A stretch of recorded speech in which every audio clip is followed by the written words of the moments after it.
الحمد لله وكفى وسلام على عباده الذين اصطفى أما بعد أعوذ بالله من الشيطان الرجيم بسم الله الرحمن الرحيم وَإِذْ أَخَذْنَا مِيثَاقَكُمْ لَا تَسْفِكُونَ دِمَاءَكُمْ وَلَا تُخْرِجُونَ أَنفُسَكُمْ مِنْ دِيَارِكُمْ ثُمَّ أَقْرَرْتُمْ وَأَنْتُمْ تَشْهَدُونَ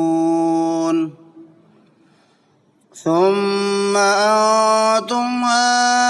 هؤلاء تقتلون أنفسكم وتخرجون فريقا منكم من ديارهم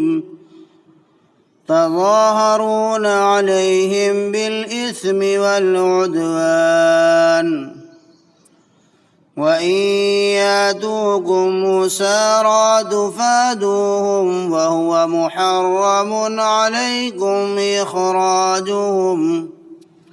أفتؤمنون ببعض الكتاب وتكفرون ببعض فما جزاء من يفعل ذلك منكم إلا خزي في الحياة الدنيا ويوم القيامة يردون إلى أشد العذاب وما الله بغافل عما تعملون أولئك الذين اشتروا الحياة الدنيا بالآخرة فلا يخفف عنهم العذاب ولا هم ينصرون۔ اور جب ہم نے تم سے یہ قول و قرار لیا کہ باہم خوریزی مت کرنا اور ایک دوسرے کو ترک وطن مت کرانا، پھر تم نے اقرار بھی کر لیا اور اقرار بھی ایسا کیا جیسے تم شہادت دیتے ہو، پھر تم یہ موجود ہو کہ باہم قتل و قتال بھی کرتے ہو اور ایک دوسرے کو ترک وطن بھی کراتے ہو، ان اپنوں کے مقابلے میں امداد کرتے ہو گناہ اور ظلم کے ساتھ، اور اگر ان لوگوں میں سے کوئی گرفتار ہو کر تم تک پہنچ جاتا ہے تو ایسوں کو کچھ خرچ کرا کر رہا کرا دیتے ہو، حالانکہ یہ بات ہے کہ وہ تم کو ان کا ترک وطن کرا دینا بھی ممنوع ہے۔ کیا تم کتاب کے بعض احکام پر تم ایمان رکھتے ہو اور بعض احکام پر ایمان نہیں رکھتے؟ سو اور کیا سزا ہو ایسے شخص کی جو تم میں سے ایسی حرکت کرے بجز رسوائی کے دنیاوی زندگی میں، اور روز قیامت کو بڑے سخت عذاب میں ڈال دیے جائیں گے، اور اللہ بے خبر نہیں ہے تمہارے اعمال سے۔ یہ وہ لوگ ہیں کہ انہوں نے دنیاوی زندگانی کو لے لیا بعوض آخرت کے،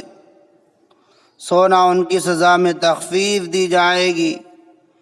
نہ کوئی ان کی طرفداری کرنے پائے گا۔ اللہ تبارک و تعالی نے ان آیات میں یہود کی کچھ اور عہد شکنی کا تذکرہ کیا ہے، یعنی بنی اسرائیل سے توریت میں یہ عہد لیا گیا تھا کہ وہ آپس میں اتفاق سے رہیں اور خانہ جنگی سے اجتناب کریں، اپنے کسی بھائی کو گھر سے نہ نکالیں یا کسی کو آزار پہنچا کر ایسا تنگ نہ کریں کہ وہ ترک وطن پر مجبور ہو، اور نہ ہی کسی کو قتل کریں، مگر یہود نے ان دونوں مذکورہ عہدوں سے بھی عہد شکنی کی، جس کا تذکرہ اللہ تبارک و تعالی نے بیان فرمایا، ثم تقتلون انفسکم، پھر اس اقرار صحیح کے بعد تم جیسے ہو یہ آنکھوں کے سامنے موجود ہے کہ باہم قتل و قتال بھی کرتے ہو۔ محترم سامعین، ان پر 3 حکم واجب تھے۔ اول، قتل نہ کرنا، دوم، وطن سے خارج نہ کرنا، سوم، اپنی قوم میں سے کسی کو گرفتار اور اسیر دیکھیں تو روپیہ خرچ کر کے چھڑا دینا۔ سو ان لوگوں نے حکم اول و دوم کو تو ضائع کر دیا اور سوم کا اہتمام کرتے تھے، جس کی تفصیل اس طرح ہے کہ ابتدائی اسلام میں اہل مدینہ میں 2 قومیں آباد تھیں، اوس اور خزرج، اور ان میں باہم عداوت رہتی تھی اور کبھی کبھی جنگ و قتال کی بھی نوبت آتی تھی۔ اور مدینہ کے گرد و نواح میں 2 قومیں یہود کی آباد تھی، بنو قریظہ اور بنو نذیر۔ اوس اور بنو قریظہ باہم دوست اور حلیف تھے، اور خزرج اور بنو نذیر باہم دوست اور حلیف تھے۔ جب اوس اور خزرج کی باہم جنگ ہوتی تو دوستی اور حلیف ہونے کی وجہ سے یہود بنو قریظہ تو اوس کے مددگار ہوتے اور یہود بنو نذیر خزرج کے حامی بنتے۔ تو جنگ و قتال میں جہاں اوس اور خزرج مارے جاتے اور بے گھر ہوتے، ان کے دوستوں کو بھی یہ مصیبت پیش آتی۔ اور اسی طرح یہود بنو قریظہ کے آدمیوں کے قتل اور اخراج میں بنو نذیر کا ضرور اثر اور دخل ہوتا، اور بنو نذیر کے بعض آدمیوں کے قتل و اخراج میں بنو قریظہ کا دخل و اثر ہوتا۔ البتہ یہود کی دونوں جماعتوں میں سے اگر کوئی جنگ میں اسیر و قیدی ہو جاتا تو ہر جماعت اپنے دوستوں کو مال سے راضی کر کے اسیر کو رہائی دلاتے، اور جب ان سے پوچھا جاتا تو کہتے کہ اسیر کو رہا کرا دینا ہم پر از روئے مذہب واجب ہے۔ اور اگر قتل و اخراج کے معین بننے پر کوئی اعتراض کرتا تو کہتے کیا کریں، اپنے دوستوں کا ساتھ نہ دینے سے عار آتی ہے۔ اللہ تبارک و تعالی نے اسی کو اس آیت میں بیان فرمایا ہے کہ اپنوں کے مقابلے میں امداد کرتے ہو دوسروں کے ظلم و گناہ کے ساتھ۔ دوسروں سے مراد اوس اور خزرج ہیں کہ اوس بنو قریظہ کی موافقت میں بنو نذیر کے مخالف تھے، اور خزرج بنو نذیر کی موافقت میں بنو قریظہ کے مخالف تھے۔ اور گناہ و ظلم 2 لفظ لانے میں اشارہ ہو سکتا ہے کہ اس میں 2 حق ضائع ہوتے ہیں۔ نمبر 1 حق اللہ بھی کہ حکم الہی کی تعمیل نہ کی، اور حق العبد بھی کہ دوسروں کو تکلیف پہنچی۔ ایک طرف تو خدا کی نافرمانی کیونکہ اس نے اپنے بندوں کے قتل و اخراج سے منع کیا، دوسری طرف قتل و اخراج کے ذریعے اپنے قومی بھائیوں پر ظلم کیا اور ان کی حق تلفی کی۔ چنانچہ یہود کی اسی عہد شکنی پر شکایت و ملامت کی جاتی ہے، اور یہود کو خطاب کر کے ارشاد ہوتا ہے افتؤمنون ببعض الکتاب وتکفرون ببعض، تو کیا کتاب توریت کے بعض احکام پر تم ایمان رکھتے ہو اور بعض احکام پر ایمان نہیں رکھتے؟ یعنی فدیہ دے کر بھائیوں کو قید سے چھڑا لینا، توریت کے ایک حصے کو مان لیا اور ایک حصے کو ٹھکرا دیا کہ بھائی کے قتل و اخراج کی پرواہ نہ کی۔ محترم سامعین،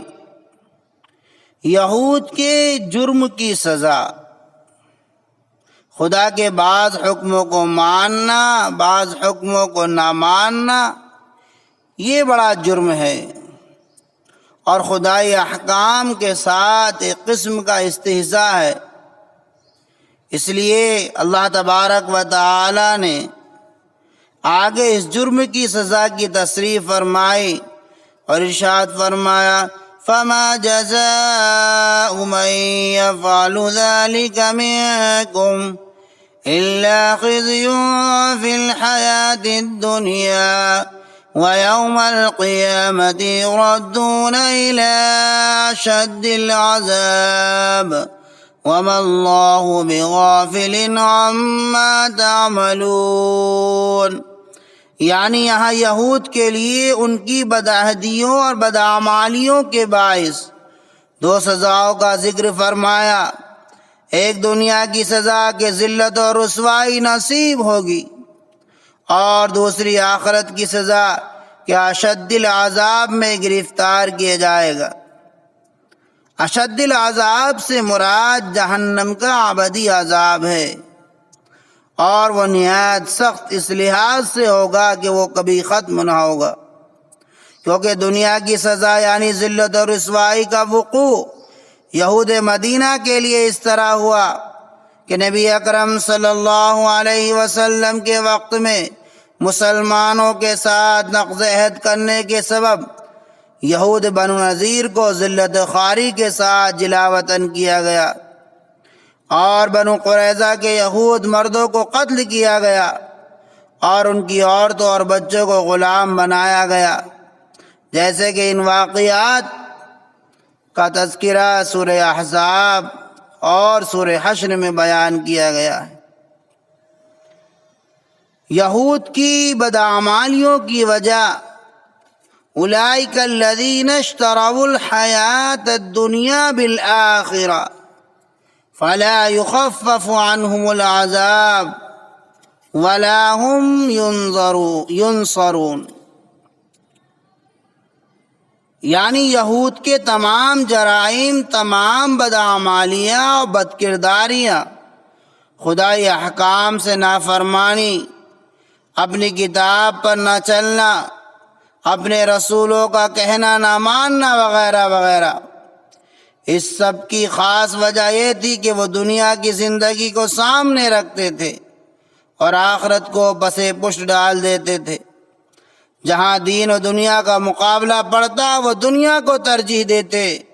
اور دین و آخرت کی پرواہ نہ کرتے۔ قوم بنی اسرائیل کا یہ مرض ایسا تھا گویا یہی جڑ اور بنیاد تھی ان کی تمام بدعمالیوں کی، اور یہ مرض اتنا اہم ہے کہ اس کو قرآن پاک میں متعدد جگہ مختلف طریقوں سے بیان کیا گیا ہے، تاکہ یہ بات اچھی طرح سمجھ لی جائے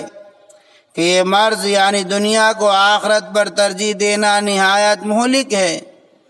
اور اسی میں گرفتار ہو کر یہود نے دنیا میں رسوائی و ذلت کی سزا اور آخرت میں ابدی عذاب جہنم کی سزا مول لی، اور ان کے عذاب میں قطعاً کوئی تخفیف نہ ہوگی، اور نہ مذکور عذاب سے بچانے کے لیے انہیں کسی طرف سے کسی قسم کی مدد پہنچے گی، نہ دولت دنیا کے ذریعے انہیں عذاب سے چھڑایا جا سکے گا، نہ ان کے اسلاف کی وجاہت اور بزرگی ان کے کام آ سکے گی،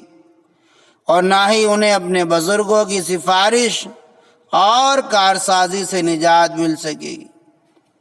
دعا کیجئے کہ اللہ تعالی یہود کی اس خصلت سے کہ بعض خدائی احکام کو ماننا، بعض کو نہ ماننا، امت مسلمہ کو کامل طور پر بچائے، اور ہم نے کلمہ لا الہ الا اللہ محمد الرسول اللہ پڑھ کر جو عہد کر لیا ہے اس کے ایفا اور ادائیگی کے حقوق کی توفیق عطا فرمائے، آپس کی خوریزی اور ایک دوسرے پر ظلم و ستم جس پر یہود کو آخرت و دنیا میں سزا کی وعید سنائی گئی، اللہ تعالیٰ امت مسلمہ کو ان جرائم سے بچنے کی توفیق عطا فرمائے۔ آمین۔ وآخر دعوانا ان الحمد للہ رب العالمین۔